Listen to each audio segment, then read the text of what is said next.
ইযা উলকু ফিহা সামিউ লাহা শাহীকাও ওয়া হিয়া তাফুর। ইযা উলকু ফিহা সামিউ লাহা শাহীকাও ওয়া হিয়া তাফুর। যখন এই দুনিয়ার অবিশ্বাসীদেরকে যখন জাহান্নামে নিক্ষেপ করা হবে, তারা যখন জাহান্নামের মধ্যে নিক্ষিপ্ত হবে, তারা শুনতে পাবে জাহান্নামের বিকট শব্দ, তারা সেখান থেকে শুনতে পাবে। ওই জাহান্নাম এতটাই উত্তেজিত হয়ে যাবে, জাহান্নামের আগুনের যে ভয়ঙ্কর শব্দ এটা তারা দূর থেকে শুনতে পাবে। এরপর আল্লাহ রাব্বুল আলামিন বলছেন, তাকাদু তামাইয়াজু মিনাল গায়জ কুল্লামা উলকিয়া ফিহা ফাওজুন সাআলাহুম খাযানাতুহা আলাম ইয়াতিকুম নাযীর। এই জাহান্নাম রাগে ক্ষোভে ফেটে পড়বে। যখনই ওই জাহান্নামের মধ্যে কোনো জাহান্নামীকে, কোনো কাফের, কোনো বেঈমানকে নিক্ষেপ করা হবে, তাদের কোনো দলকে নিক্ষেপ করা হবে, তাদেরকে জিজ্ঞেস করা হবে, জাহান্নামের ব্যবস্থাপকেরা, জাহান্নামের রক্ষীরা, জাহান্নামের দায়িত্বে থাকা ফেরেশতারা জিজ্ঞেস করবে, ও আল্লাহর বান্দা, এই ভয়ঙ্কর জাহান্নামে কেন আসলা? এই জাহান্নাম সম্পর্কে কি তোমাদেরকে দুনিয়াতে কেউ সতর্ক করে নাই? করছে না? আমি কি এখন আপনাদেরকে জাহান্নাম সম্পর্কে সতর্ক করি নাই?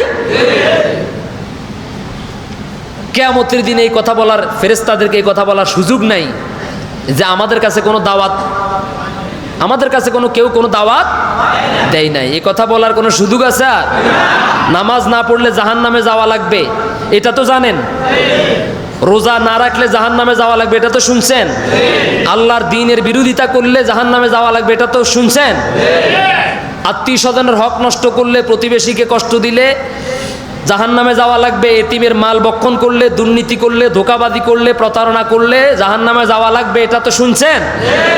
এখন কি আর কিয়ামতের দিন যদি ফেরেশতারা জিজ্ঞেস করে, এই জাহান্নামে কেন আসলি, তখন কি বলতে পারবেন যে আমি তো দাওয়াত পাইনি, এই জন্য ভুলে চলে এসেছি আর কি? কথা কন না কেন? ভুলে এ কথা বলার সুযোগ আছে?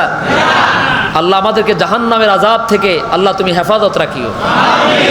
আল্লাহর হাবিব সাল্লাল্লাহু আলাইহি ওয়াসাল্লাম আল্লাহর কাছে সব সময় আল্লাহর কাছে দোয়া করতেন, মুনাজাত করতেন, আল্লাহুম্মা ইন্নী আউযু বিকা মিনান নার, আল্লাহুম্মা ইন্নী আউযু বিকা মিনান নার।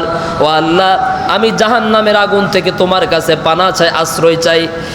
যেই নবীজি সাল্লাল্লাহু আলাইহি সাল্লামের জীবনে তার আগে এবং পরে সব গুনাহগুলো আল্লাহ তাআলা মাফ করে দিয়েছেন, যার জীবনে কোনো কালিমা নাই, যার জীবনে কোনো গুনাহ নাই, সেই রাসূল প্রতিদিন আল্লাহর কাছে এই দোয়াটা করতেন। সকালে ফজরের নামাজের পরে 7 বার, মাগরিবের নামাজের পরে 7 বার আল্লাহর কাছে প্রার্থনা করতেন। এখন সেই নবীর উম্মতেরা সকালে 7 বার, বিকালে 7 বার এই দোয়া পড়া তো দূরের কথা, তারা তো 5 ওয়াক্ত নামাজও পড়ে না। ঠিক নয় কি? একটু জিকির করেন, লা ইলাহা ইল্লাল্লাহ, লা ইলাহা ইল্লাল্লাহ,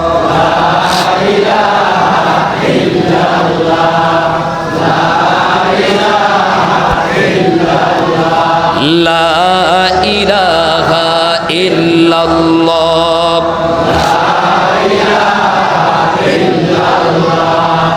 লা ইলাহা ইল্লাল্লাহ মুহাম্মাদুর রাসূলুল্লাহ সাল্লাল্লাহু